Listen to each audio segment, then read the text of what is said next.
la. Your dream vacation to Europe starts from rupees 99,999 only with GT Holidays, South India's #1 travel brand. Taste Daily. Taste the Daily. அவர் பணம் நிறைய செலவழிக்கிறாருன்னு சொல்கிறாங்க. விஜய் செலவழிக்கிறார் அல்லது செலவழிக்க தயாராக இருக்கிறார். லண்டனில் பணம் வச்சுருக்காருன்னாங்க. ஒரு படத்துக்கு 100 கோடி ரூபா வாங்குறவர் வந்து இத்தனை படம் நடிச்சிருக்காரு, சமீபத்தில் நடித்த படமே இவ்வளோ படம் நடிச்சிருக்காருங்கும் போது செலவு பண்ணுறதுக்கு வரலாம். இல்லை அவருக்கு பின்னால் யாராவது வெளிநாட்டில் இருந்து கூட ஏதோ சில இன்ஸ்டிடியூஷன்ஸ் வந்து அவருக்கு ஃபண்ட் பண்ணுறாங்கன்னு சொல்கிறாங்க. அங்கே விஜயோட கட்சியில் இப்போ இருக்கிற யாருமே வந்து பெரிய அரசியல்வாதியே இல்லையே. ஒருத்தருமே விஜய் உட்பட யாருமே அரசியல்வாதி இல்லை, அரசியல் அனுபவம் இல்லை. அவங்க எல்லாமே வந்து இதுதான் இப்போது ட்ரையல் அண்ட் எரர் தான். ட்ரை பண்ணி பார்த்து அது எப்படி தப்பாக ரைட்டாங்கிறது ரிசல்ட் வந்த பிறகு தான் தெரியும். சீமான் பார்த்தீங்கன்னா நிறைய வந்து விஜயை வந்து வாழ்த்தி வரவேற்று பாசிட்டிவாக தான் பேசிகிட்டு இருக்காரு விஜயை பற்றி. அதாவது தன்னுடைய ஓட்டை வந்து விஜய் டிஸ்டர்ப் பண்ணிடுவார் அப்படின்னு அவருக்கு இயல்பாக ஒரு இன்செக்யூரிட்டி வரணும் இல்லையா. ஏன்னா தனியாக நிற்கிறாரு. மாற்றா அதிமுகவுக்கு மாற்றுன்னு சொல்லி ஓட்டு கேட்குறாரு. அப்போ விஜய் வந்து அந்த ஓட்டை பறிச்சுன்னு போவாருன்னு அவர் ஒரு இன்செக்யூரிட்டி வரணுமா வர வேண்டாமா? ஆதன் தமிழ் நேயர்களுக்கு அன்பு வணக்கம். இந்த சிறப்பு நேர்காணலில் நம்முடன் இணைந்திருக்கிறார் தமிழக அரசியலின் ஆசிரியர் திரு சக்தி சுந்தரராமன் அவர்கள். வணக்கம். சொல்லுங்க. ஆர்எஸ் பாரதிவர் சொல்றார் 2 அமாவாசைக்கு மேல தாங்குவாரானே தெரியல, எல்லா நடிகர்களும் எம்ஜிஆர் ஆயிட முடியாது அப்படிங்கிறது. எல்லா நடிகர்களும் எம்ஜிஆர் ஆக முடியாது அப்படிங்கிறது வந்து 100% உண்மை. அது ஆர்எஸ் பாரதி சொல்லுவானே, நம்மளே நமக்கே தெரியலையா, மக்களுக்கே தெரியலையா? ஒரு டி ராஜேந்திரன் என்ன ஆனார், பாக்யராஜ் என்ன ஆனார், சரத்குமார் என்ன ஆனார், விஜயகாந்தே வந்து ஒரு அளவுக்கு எல்லாரையோட தாண்டி போக முடிஞ்சதே தவிர இந்த எதிர்கட்சி தலைவரை தாண்டி அவரால் ஆட்சியை பிடிக்கும் அளவுக்கு போக முடியல. இன்னும் எத்தனையோ சிவாஜி கணேசன் இப்படி எத்தனையோ பேர் கட்சி ஆரம்பித்து காணாமல் போனவங்க இருக்காங்க. என்னுடைய கணக்கில் வந்து பார்த்தீங்கன்னா கிட்டத்தட்ட நான் இன்றைக்கி லிஸ்ட் எடுத்து பார்த்தேன், ஒரு 24 பேர் என்னமோ வராங்க கட்சி ஆரம்பித்து தமிழ்நாட்டில் வந்து எம்ஜிஆருக்கு அப்புறம் கட்சி ஆரம்பித்து. ஏன்னா அதுக்கு முன்னால் எஸ்எஸ்ஆர் ஆரம்பித்தார், லட்சிய ஏதோ ஒரு எஸ்எஸ்ஆர் என்னமோ ஒரு அதெல்லாம் விட்டுட்டு பார்த்தீங்கன்னா நான் சொல்கிறது வந்து சினிமாக்காரர்கள் மட்டும் சின்னதாக மன்சூர் அலிகான் உட்பட இப்படி கருணாசு எத்தனையோ நீங்கள் ஒரு கணக்கு போட்டு பார்த்தேன், ஒரு 22 24. இதில் யாருமே வந்து விஜயகாந்த் வந்து ஒரு குறிப்பிட்ட அளவுக்கு வெற்றியை பெற்றாரை தவிர அதை தவிர வேறு யாருமே வந்து கார்த்திக், நம்ம முத்துராமன் அவருடைய மகன் நவரச நாயகன் கார்த்திக், இப்படி நிறைய பேர் இருக்காங்க. இப்படி விஜயும் வந்து ஃபிசல் அவுட் ஆகிடுவாருன்ற அது எதிர்பார்ப்பு இல்லை வந்து கணிப்பு. என்ன திமுகவில் வரவங்க வந்து அடுத்த முதல்வர் விஜய் தான் இருப்பார்னு ஆர்எஸ் பாரதி சொல்லுவார்னு எதிர்பார்ப்போம். நீங்கள் வந்து அப்படியே அவங்களுக்கு பயம் இருந்தால் கூட வெளியில் சொல்லும்போது அப்படி தான் விஜய்லாம் ஒன்றும் இல்லை, எங்களுக்கு ஒன்றும் பயம் இல்லை, அவரெல்லாம் 3% ஓட்டு தாண்ட மாட்டார் அப்படின்னு தான் அவங்க எல்லா அரசியல் கட்சிகளும் அப்படி தான் பேசுவாங்க. ஆனால் விஜய்க்கு வந்து அண்ணாமலைக்கு உள்ள எதிர்ப்பை விட விஜய்க்கு வந்து சவால்கள் அதிகமாக இருக்கும். அண்ணாமலைக்கு வந்து அட்வான்டேஜ் டிஸ்அட்வான்டேஜ் ரெண்டையும் சொல்கிறேன். அட்வான்டேஜ் வந்து மோடி அமித்ஷா தேசிய அளவில் ஒரு மிகப்பெரிய கட்சி, இந்தியாவில் ஆளும் கட்சி வேறு, மத்தியில் வந்து 10 வருடங்கள் ஆகுது, இப்போ 3வது முறை வந்திருக்காங்க. அந்த ஒரு பேக்ரவுண்ட் இருக்கிறது அண்ணாமலையுடைய ப்ளஸ் பாயிண்ட். மைனஸ் பாயிண்ட் என்னென்னா அண்ணாமலை வந்து மற்ற தலைவர்களை வந்து பாஜக தலைவர்களை மாநிலத்தில் உள்ள மற்றவர்களோடு அனுசரித்து போகவில்லை அப்படின்னு ஒரு கம்ப்ளைண்ட் இருக்குது. அது உண்மையா இல்லையா, இல்லை அண்ணாமலையுடைய வளர்ச்சி தாங்காமல் வந்து அப்படி சொல்கிறாங்களா தெரியாது. ஏன்னா உள்ள என்ன நடக்குதுன்றது அவங்களுக்கு தான் தெரியும். அப்போது அவரை சுற்றியே இப்போ கோவையிலேயே வந்து முன்னாலேயே நம்ம சேனல்லையே நான் பேசியிருக்கேன்னு உங்களுக்கு ஞாபகம் இருக்கும். தேர்தலுக்கு முன்னால் அப்போ தேர்தலில் யார் ஜெயிப்பாங்க ஜெயிக்கலை அப்படின்லாம் வரும்போது அண்ணாமலை கோவையில் ஜெயிப்பதற்கு 50% வாய்ப்புகள் தான் சொல்லி இதே சேனலில் நம்ம பேசியிருக்கோம். ஏன் நான் அதை சொன்னேன்னா, ஏன்னா அங்கே நிறைய உட்கட்சி பிரச்சனை இருக்குது தமிழக பாஜகவில். அந்த உள்கட்சி பிரச்சனையை வந்து ஏதோ இந்த உள்ள மணல் இழுக்கிற மாதிரி இந்த மணல் மாதிரி இழுத்துரும், புதை மணல் மாதிரி. அப்படி இழுக்கும்னு எதிர்பார்த்து அவர் ஜெயிப்பது கடினம் என்று சொல்வதை நான் நாகரிகமாக 50-50 சான்ஸ்ன்னு சொன்னேன். அதுதான் நடந்துச்சு இல்லையா? அப்போது இப்போ அதுக்கு இன்னொரு உதாரணம் பார்த்தீங்கன்னா, நீங்கள் வந்து விக்கிரவாண்டி இடைத்தேர்தல் எடுத்து பாருங்கள்.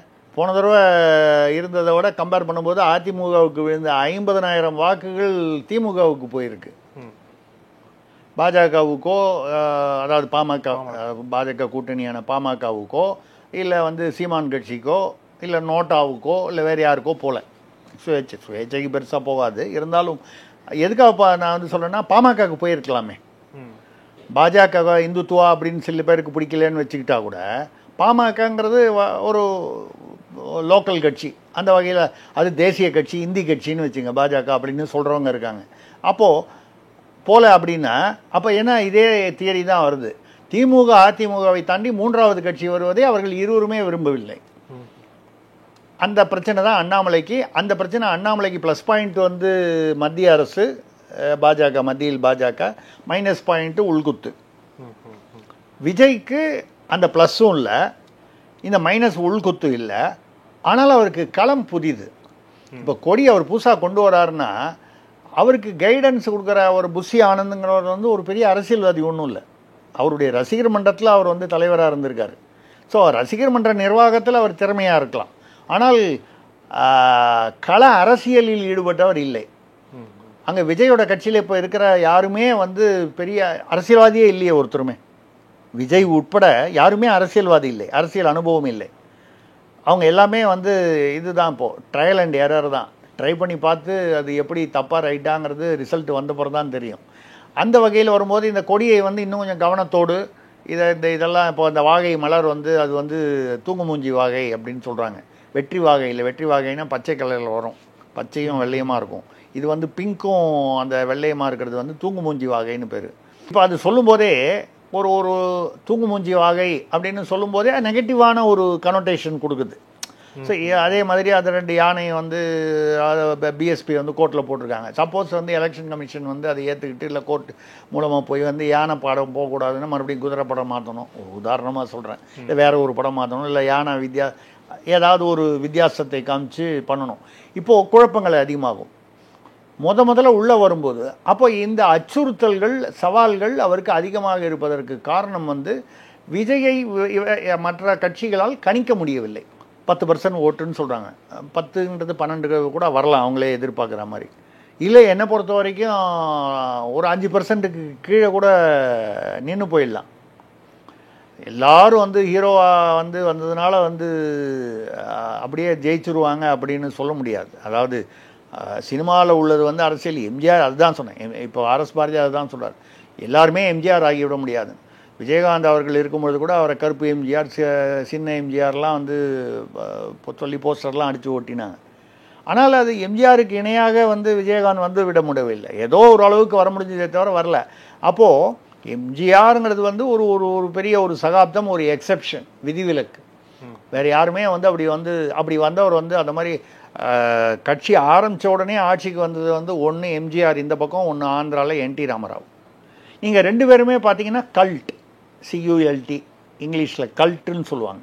என்டி ராமராவ் வந்து டி நகரில் உங்களுக்கெல்லாம் தெரிஞ்சிருக்காது, டி நகரில் வீடு இங்கே பசுல்லா ரோட்டில் தான், அவருடைய அபிபுல்லா ரோட்டில் நினைக்கிறேன். ஆமாம், அப்போ நான் இங்கே பசுல்லா ரோட்டில் இருந்தேன். அவர் வந்து அதுக்குள்ளே பாதி நாள் வந்து ஹைதராபாத்துக்கு ஷூ. அப்போ அதுக்கு முன்னால் இங்கே தமிழ் படத்துலலாம் நிறைய என்டி ராமராவ் நடிச்சிருக்காரு. பிரேம் நசீர் இங்கே தான் தமிழ் படம் நடிச்சுக்கிட்டு இருந்தார். ராஜ்குமார் கன்னடத்தில் இங்கே தான் தமிழ் படம் நடிச்சிருந்தார். அப்புறம் தான் அந்தந்த மொழியில் படங்களே ஆரம்பிச்சிது அங்கெல்லாம். அவங்க அங்கே போனதுக்கப்புறமும் இந்த டீனர் வீட்டு வாசலில் திருப்பதிக்கு போய் ஆந்திராலேருந்து எங்கிறதாவது டீப் ஆந்திராலேருந்து திருப்பதியில் வந்து, திருப்பதி இங்கே தானே சென்னைக்கு ஒட்டி தானே மொட்டை போட்டுப்பாங்க, திருப்பதியில் சாமிக்கு மொட்டை போட்டு நேராக சென்னைக்கு வந்து அவரோட வீட்டு வாசலில் இந்த கேட்டு முன்னால் உழுந்து கும்பிடுவாங்க. நான் கண்ணால் பார்த்துருக்கேன். அவர் ஊரில் இல்லைன்றது தெரியும், வாட்ச்மேன் மட்டும்தான் நின்றுட்டுருப்பான். சொல்லக்கூடாது, உண்மையிலேயே காலில் விழுறது அந்த வாட்ச்மேன் காலில் விழுற மாதிரி தான் இருக்கும். அவரை எப்போவாவது ஒரு தடவை இங்கே வரும்போது அப்படி நின்று வெளியில் வந்து கை அப்படி காமிப்பாரே தவிர, அவர் இல்லை பூட்டி இருக்குன்னு தெரிஞ்சால் கூட அந்த வீட்டு வாசலில் சூடம் காமிப்பாங்க. அதான் அந்த கல்ட்டுன்னு சொல்கிறது. கிட்டத்தட்ட ஒரு கடவுள் மாதிரி அந்த ஒரு மரியாதை, ஒரு இது கொடுக்குறது இமேஜ். அந்த இமேஜ் இன்னும் விஜய்க்கு வரல. ஆனால் திமுகவுக்கும் அதிமுகவுக்கும் என்ன கவலைன்னா அப்படி ஒரு இமேஜ் வந்துடக்கூடாதேங்கிறது தான் கவலை. வருமா வராதா இது மக்கள் வந்து எப்படி எடுத்துக்கிறாங்கன்றதை பொறுத்து இருக்குது. அதில் வந்து எம்ஜிஆர் வரும்போதோ இல்லை இது வரும்போதோ எம்ஜிஆர் திமுக, அதாவது அதிமுக திமுகன்னு வரும்போது இல்லாத விஷயம் வந்து இப்போ காங்கிரஸ் வந்து அன்றைக்கி இன்றைக்கும் ஒரே மாதிரி தான் இருக்குது. 67 ஆட்சி போனதுக்கப்புறம் வந்து அது வந்து ஒரு தனியாக ஆட்சி அமைக்கக்கூடிய வலு காங்கிரஸுக்கு இல்லை. 67க்கு அப்புறம் இல்லை, இன்னி வரைக்கும் இல்லை. அப்போ அதை விட்டு அவங்களுக்கு கம்யூனிஸ்ட் தான் இருந்தது அப்போ அந்த பீரியடில் எம்ஜிஆர். அப்போ கம்யூனிஸ்ட்டு ஒன்று திமுக பக்கம் இருந்தாங்க, இல்லை அதிமுக பக்கம் இருந்தாங்க. இப்போது இந்த காங்கிரஸ், கம்யூனிஸ்ட்டு, விடுதலை சிறுத்தை இவங்கெல்லாம் தாண்டி புதுசாக வந்து ஒரு ஓட்டுக்கு சவால் விடுற அளவுக்கு வந்தது ஒன்று அண்ணாமலை தலைமையிலான பாஜக, இன்னொன்று புதுசாக இப்போ எதிர்பார்க்கறது வந்து விஜய். இதனால தான் விஜய்க்கு இவ்வளவு குழப்பம். ஸோ அண்ணாமலைக்கு ஏற்பட்ட குழப்பத்திற்கு கொஞ்சம் கூட குறைச்சல் இல்லாமல் இல்லை முடிஞ்சால் அதிகமாக சவால்கள் அவருக்கு இருக்கும். இந்த கொடியில் ஆரம்பிக்கிறது மட்டும் இல்லை, இந்த விக்கிரவாண்டி பர்மிஷன், இப்போ திமுக வந்து மாநாடு நடத்த விடுவாங்களா?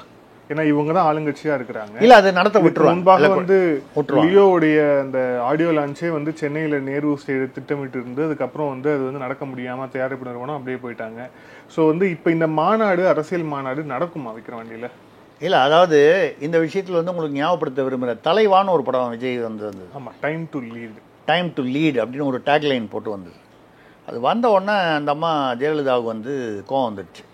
இதில் வந்து எனக்கு ஒரு அந்த விஷயத்தில் வந்து எனக்கு வேறு ஒரு ரூபத்தில் நான் பத்திரிகையாளனாக இருந்ததுனால, தமிழக அரசியல் பத்திரிகை அதனால் எனக்கு ஒரு லீடு, அதில் ஒரு பார்ட்டிசிபேஷன் எனக்கு ஒன்றும் சம்மந்தம் இல்லை.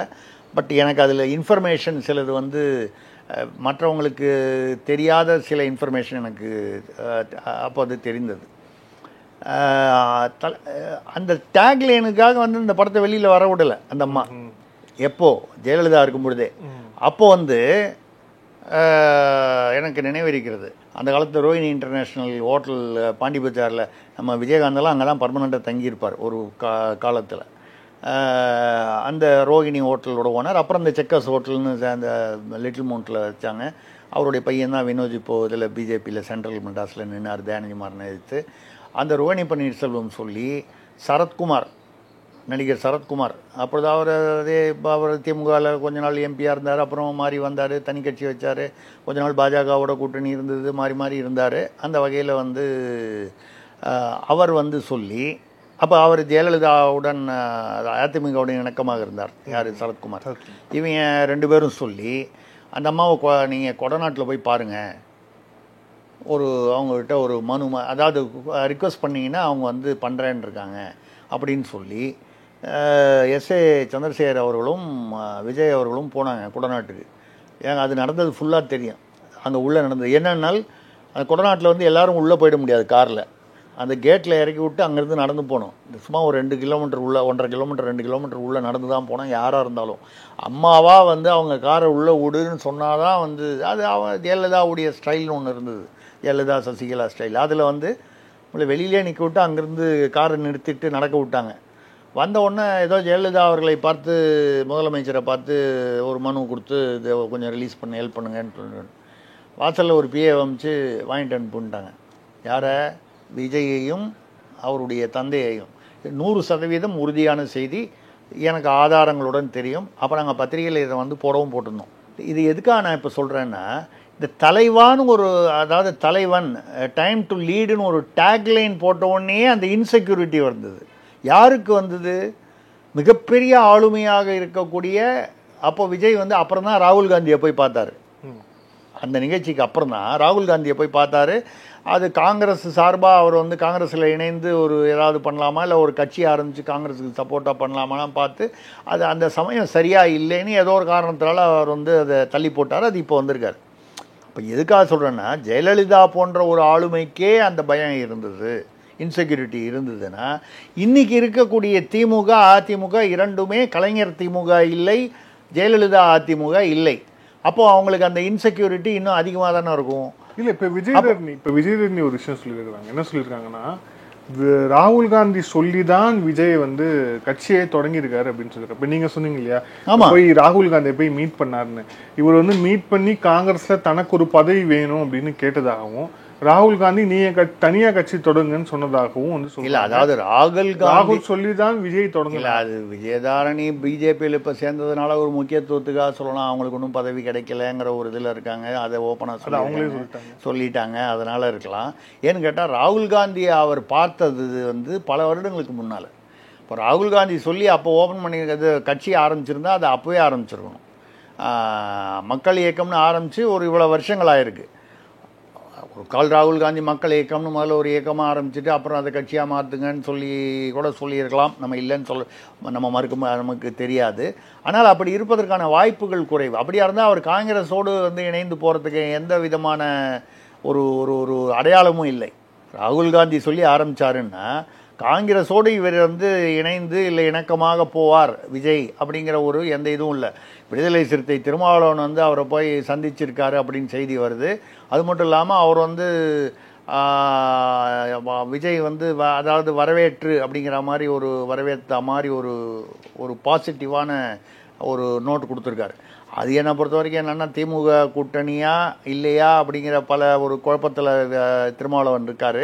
அதிமுக எடப்பாடியாரோடும் அவர் வந்து பேச்சுவார்த்தையில் இருக்கிறார் என்று விடுதலை சிறுத்தைகள்லேயே பேச்சு அடிப்படுது. அதாவது ஒன்றும் தான் நான் ஒன்றும் அதை ஒன்றும் பெரிய ஆச்சரியமாக பார்க்கல.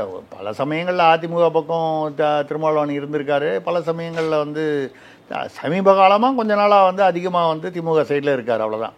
இப்போ திமுக சைடில் வந்து போன தடவை கொடுத்தா மாதிரி 4 எம்எல்ஏக்கு மேலே தரமாட்டேன்னு சொன்னால் அதிமுகவில் 8 எம்எல்ஏவோ 10 எம்எல்ஏ தரேன்னா ஏன் போக மாட்டார்?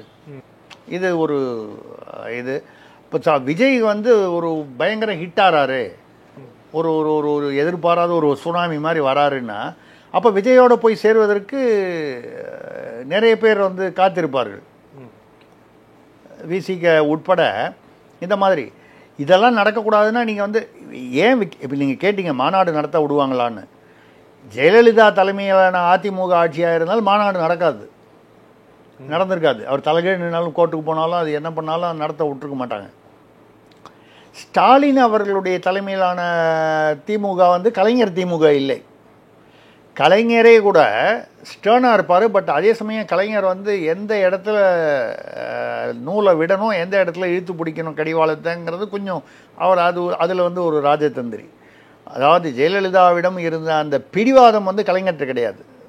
இதில் வந்து நான் வந்து ஒப்பிடுறதுனால வந்து இவர் நல்லவர் அவர் நல்லவர் இல்லைன்ற அர்த்தத்தில் சொல்லலாம். அவங்களுடைய ப்ரொஃபைல் பேக்ரவுண்டு அந்த ஒரு நேச்சர் அந்த வகையில் பார்த்தீங்கன்னா ஸ்டாலின் வந்து அந்த மாதிரி ஒரு ரொம்ப இதுவாக வந்து என்ன பயப்படுவார் ஸ்டாலின் அல்லது திமுக தலைமை மாநாடை தடுத்தால் அதை வந்து தாண்டி அவர் வளர்ந்துட்டார்னா எப்போவுமே நீங்கள் தடுக்க தான் வந்து அது பெருசாகும்.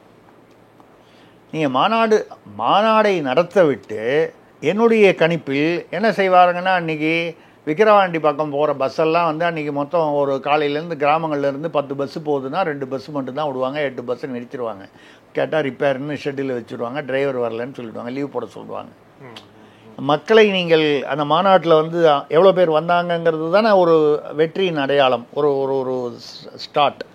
அந்த ஸ்டார்ட் வந்து ரொம்ப பெருசாக பிரம்மாண்டமாக தெரிஞ்சிடக்கூடாதுங்கிறதுக்கான நடவடிக்கைகள் எல்லாமே எடுப்பார்கள். ஆனால் மாநாட்டிற்கு அனுமதி மறுக்க மாட்டார்கள் என்பது என்னுடைய கருத்து. ஸோ பெரிய ஒரு மாசாக நடந்தது, இவ்வளோ லட்சம் பேர் வந்தாங்க அப்படிங்கிறது பிம்பத்தை வந்து காமிக்க விட மாட்டாங்க. காமிக்கிறது அதை விடாமல் இருக்கிறதுக்கு என்னெல்லாம் தடை செய்யணுமோ அந்த தடையை ஆனால் திமுக வந்து வெளிப்படையாக செய்யாது. அதான் சொன்னேன், போக்குவரத்துக்கு பஸ்ஸுன்னா டிரைவர் கண்டக்டர் லீவில் போக சொல்லிவிட்டு இல்லை வந்து ஷெட்டுக்கு அனுப்பிச்சிட்டு ஏப்பா ரொம்ப நாளாக ரிப்பேருக்கு போகணும் நீ அனுப்பிச்சி விட்ருன்னு சொல்லி அந்த ஒரு 2 நாளைக்கு 3 நாளைக்கு அந்த பஸ்ஸை அனுப்பாமல் பண்ணால் கிராமங்களிலிருந்து எவ்வளோ பேர் நீங்கள் வேன் வச்சு கூப்பிட்டு வர முடியும்? ப்ரைவேட் வேன் வச்சு பணம் கொடுத்து கூப்பிட்டு வரணுன்னா அவர் பணம் நிறைய செலவழிக்கிறாருன்னு சொல்கிறாங்க. விஜய் செலவழிக்கிறார் அல்லது செலவழிக்க தயாராக இருக்கிறார். லண்டனில் பணம் வச்சுருக்காருன்னாங்க. ஒரு படத்துக்கு 100 கோடி ரூபா வாங்குறவர் வந்து இத்தனை படம் நடிச்சிருக்காரு, சமீபத்தில் நடித்த படமே இவ்வளோ படம் நடிச்சிருக்காருங்கும் போது செலவு பண்ணுறதுக்கு வரலாம். இல்லை அவருக்கு பின்னால் யாராவது வெளிநாட்டில் இருந்து கூட ஏதோ சில இன்ஸ்டிடியூஷன்ஸ் வந்து அவருக்கு ஃபண்ட் பண்ணுறாங்கன்னு சொல்கிறாங்க. அது உண்மையாக பொய்யா தெரியாது. எப்படி இருந்தாலும் எவ்வளவு பணம் செலவு பண்ணாலும் அந்த லாஜிஸ்டிக்ஸ் வந்து இருந்தால் தானே அந்த பணம் வந்து கரெக்டாக வந்து அதுக்கான ரிசல்ட் வரும். அந்த ரிசல்ட் வந்து பெரிதாக வராமல் பார்த்துக்கொள்வார்கள் திமுகவில். அதிமுகவை பொறுத்த வரைக்கும் ஒதுங்கி நின்று வேடிக்கை பார்ப்பார்கள். ஏன்னா அவங்க வந்து இப்போ ஒன்றும் அதாவது விஜய் வந்து பெரிய அளவில் வந்துடக்கூடாதுங்கிற எண்ணம் அவங்களுக்கு இருந்தாலும் விஜய் ஒன்றும் எங்களுக்கு ஒன்றும் பயமே இல்லை, விஜய்லாம் ஒன்றுமே பண்ண முடியாதுன்ற வழக்கமான வசனங்கள்லாம் பேசுவாங்க. பட் அவங்க செய்கிறதுக்கு ஒன்றும் இல்லை, தடுக்கிறதுக்கோ இல்லை பிளாக் பண்ணுறதுக்கோ பவரில் இல்லை. அவங்க பவரில் இருக்கிறது இவங்க தான். ஸ்டாப் பண்ணாங்க. இந்த மாநாட்டை வந்து அனுமதி மறுத்தால் அவர் ஒரு ஹைகோர்ட்டில் ஒரு பெட்டிஷன் போட்டு ஹைகோர்ட்டில் அனுமதி வாங்கி பண்ணிட்டு போகிறாரு. அப்போ வந்து திமுகவுடைய இமேஜ் தான் அடிப்படும். அதனால் என்னை பொறுத்தவரை அனுமதி தாராளமாக கொடுத்து விடுவார்கள். சில கண்டிஷன்ஸ் போட்டுருவாங்க, இப்படி வரக்கூடாது அப்படி வரக்கூடாது, இத்தனை மணிக்கு மேலே பண்ணக்கூடாது, ராத்திரி 10 மணிக்கு மேலே பண்ணக்கூடாது, 10 மணி ஆனால் கரெக்டாக வந்து போலீஸ் வந்து 9:55 ஆகிடுச்சு நிறுத்திடுங்க, இதுக்கு மேலே பேசக்கூடாது. இப்படிப்பட்ட வழக்கமான இதெல்லாம் அந்த அரசியல் ஃபார்முலாலேயே வரும். அது எதிர்கட்சியை வளர விடாமல் இருக்கணும் அப்படின்னா எதிரில் ஒரு கட்சியை இதெல்லாம் இந்த ஃபார்முலா இருக்குது. அந்த ஃபார்முலா பிரகாரம் திமுக நடந்துக்கும், அவ்வளோதான் நான் எதிர்பார்க்கறது. இதை மீறி என்ன எங்கே சவால் என்றால், இந்த மாநாட்டில் வந்து எவ்வளோ பெருசுங்கிறது வந்து இமேஜ் பிம்பம் தான். அதை தாண்டி விஜயுடன் எந்த கட்சியெல்லாம் கூட்டணி சேருகிறது என்பது தான் உண்மையான சவால் திமுகவுக்கோ அதிமுகவுக்கோ. விஜயும் பாஜகவுமா, விஜயும் விசிகவுமா, விஜயும் சீமானுமா? சீமானும் விஜயும் வந்து பேசிக்கிட்டு இருக்காங்க. நான் கூட முன்னால் ஒரு தடவை பேசியிருக்கேன். காரில் வந்து ஒன்றா உட்காந்து 2 மணி நேரம் ஓஎம்ஆர்ஏ ஈசிஆரில் சுற்றிக்கிட்டே விஜய் வண்டி ஓட்டிக்கிட்டே 2 பேரும் டிஸ்கஸ் பண்ணாங்க. டிரைவர் வந்தால் லீக் ஆகிடும் மேட்டர் அப்படிங்கிறதுக்காக அப்படின்னு சொல்லி ஒரு தகவல்லாம் வந்தது. அப்போ ஏதோ ஒரு புரிதலில் இருக்காங்க. சீமான் பார்த்தீங்கன்னா நிறைய வந்து விஜயை வந்து வாழ்த்தி வரவேற்று பாசிட்டிவாக தான் பேசிகிட்டு இருக்காரு விஜயை பற்றி. அதாவது தன்னுடைய ஓட்டை வந்து விஜய் டிஸ்டர்ப் பண்ணிடுவார் அப்படின்னு அவருக்கு இயல்பாக ஒரு இன்செக்யூரிட்டி வரணும் இல்லையா? ஏன்னா தனியாக நிற்கிறாரு. மாற்றா திமுக அதிமுகவுக்கு மாற்றுன்னு சொல்லி ஓட்டு கேட்குறாரு. அப்போ விஜய் வந்து அந்த ஓட்டை பறிச்சுன்னு போவார்னு அவர் ஒரு இன்செக்யூரிட்டி வரணுமா வர வேண்டாமா? இயல்பாக பார்த்தா வரணும், ஆனால் வரலை. அந்த இடத்துல அப்போ நமக்கு என்ன தோணுது? அப்போ அவங்களுக்குள்ள ஒரு அண்டர்ஸ்டாண்டிங்கில் இருக்காங்க. பாசிபிளி ஒரு கூட்டணி வரதுக்கு வாய்ப்பு இருக்குன்னு. இப்போ சீமானும் விஜயும் கூட்டணி சேர்ந்தால் இன்னும் யார்? என்ன அதில் ஒரு விஷயம்னா, சீமான் கூட்டணி சேர்ந்துட்டாக்க விசிக அந்த இடத்துல இருக்கிறதுக்கான வாய்ப்புகள் மிக குறைவு. ஸோ இந்த பர்முட்டேஷன் காம்பினேஷன் வந்து கடைசி நிமிஷத்தில் ஒரு 3-4 மாதங்களுக்கு முன்னால் தான் முடிவாகும். சீமானோடு வந்து விஜய் இணைந்து கூட்டணி சேர்ந்து விட்டால் விசிக ஒன்று திமுகவில் இருக்கணும், இல்லை அதிமுகவில் இருக்கணும். அதிமுகவோடு இருந்தால் அப்போ திமுக பலவீனப்படும். வைகோவுடைய கட்சிக்கு வாக்கு வங்கி வந்து மிக குறைவாக இருக்கிறது. ஆனால் வந்து பெருசாக ஒன்றும் நான் எடுத்துக்கல. கம்யூனிஸ்ட்டுகளும் வந்து எங்கேயோ ஒரு இடத்துல கூட அவங்களுக்கு ஒன்றும் இப்போ ஒன்றும் தனியாக வாக்கு வங்கின்னு ஒன்றும் இல்லை. ஏதோ சில இடங்களில் ஓரளவுக்கு அவங்க திமுகவோ அதிமுகவோ சீட்டு கொடுத்தா தான் அவங்களுக்கு ஜெயிக்கவே முடியுமே தவிர, அவங்களா தனியாக நின்று திமுக அதிமுக எல்லாரும் நிற்கும் போது 4 போட்டு 5 முனை போட்டிலாம் நிற்கும் போது 6வது முனையாக நின்றார்களானால் டெபாசிட் கூட வாங்க மாட்டாங்க. மிக மிக நேர்மையாளர், எளிமையானவர் அப்படின்னு கை ரொம்ப சுத்தம்னு சொல்கிற கம்யூனிஸ்டான வந்து நல்லகண்ணு அவர்கள் கோயம்புத்தூரில் நின்ன போது 2000 ஓட்டு கூட வாங்க முடியல, டெபாசிட்டு வாங்க முடியல ஒரு பீரியடில் பார்த்தீங்கன்னா. அதாவது அந்த வயதிலும் வந்து என்னுடைய பத்திரிகை தமிழக அரசியல் ஆரம்பிக்கும் போது 2008 ஒரு நேர்மையான ஒரு அரசியல்வாதியை வச்சு ஆரம்பிக்கணுங்கிறதுக்காக தோழர் நல்லகண்ணு வச்சு ஆரம்பித்தேன். அவருடைய கையால் தான் ஆரம்பித்தேன். நான் ஒன்றும் இதுவாக சொல்லலை. எதுக்கு சொல்கிறேன்னா, ஏன் அப்படி ஆரம்பித்தேன்னா, மிக எளிமையானவர், மிக நேர்மையானவர் என்று எல்லா கட்சிகளும் அவரை ஏற்றுக்கொண்டன. எல்லாரும் வந்து இவர் வந்து மிக எளிமையானவர். அவரோட பையன் கார் வச்சுருந்து காரில் ஏறின போது கூட நான் ஏற மாட்டேன், நான் பஸ்ஸில் வருவேன், அது ஓன் காருன்னு சொல்லி அப்படி ஒரு எளிமையானவர். பட் அப்படிப்பட்ட எளிமையானவர், அப்படிப்பட்ட நேர்மையானவர் வந்து கோயம்புத்தூரில் எம்பிக்கு நின்ன போது அவருக்கு இப்போ இல்லை, முன்னால் என்ன வந்தது? 2000 ஓட்டு வாங்கினார். ஒரு சுயேட்சை வாங்குகிற ஓட்டு. அப்போது இங்கே வந்து அது கணக்கில்லை. அந்த நேர்மையும் எளிமையும் தமிழ்நாட்டில் வந்து அது எங்கேயோ அந்த காலம்லாம் வந்து மலையேறி போச்சு. இப்போ வந்து இந்த விஜய் வந்து வர்றது வந்து கூட்டணி எங்கே யாரோட அப்படிங்கிறதுல தான் வந்து அந்த பர்முட்டேஷன் இருக்குது. இந்த மாநாடு வந்து நடத்த விடுவார்கள். பட் ஒரு பெரிய அளவுக்கு பிரம்மாண்ட வெற்றியாக அதை காண்பிக்க முடியாமல் அதற்கு என்னெல்லாம் வந்து அங்கங்கே கொஞ்சம் பிரேக் போட முடியுமோ அது போடுவாங்க. அதை மீறி வந்ததுக்கப்புறம், அதாவது இந்த மாநாடு கொடி மாநாடு இவருக்கு முதல் சவால். ஆனால் இந்த சவாலோடு அது முடிந்து விட போவதில்லை. ஸோ மாநாடு நடக்கும், நிச்சயமாக நடக்கும். இவர்களும் வந்து அது நடக்க அனுமதிப்பார்கள். ஏன்னா அப்படி அனுமதி கொடுக்கலன்னா தான் அது இன்னும் பெருசாகும். நன்றி சார், பல்வேறு பேசுகிறேன். Thank you sir. தேங்க்யூ. மிக்க நன்றி, வணக்கம்.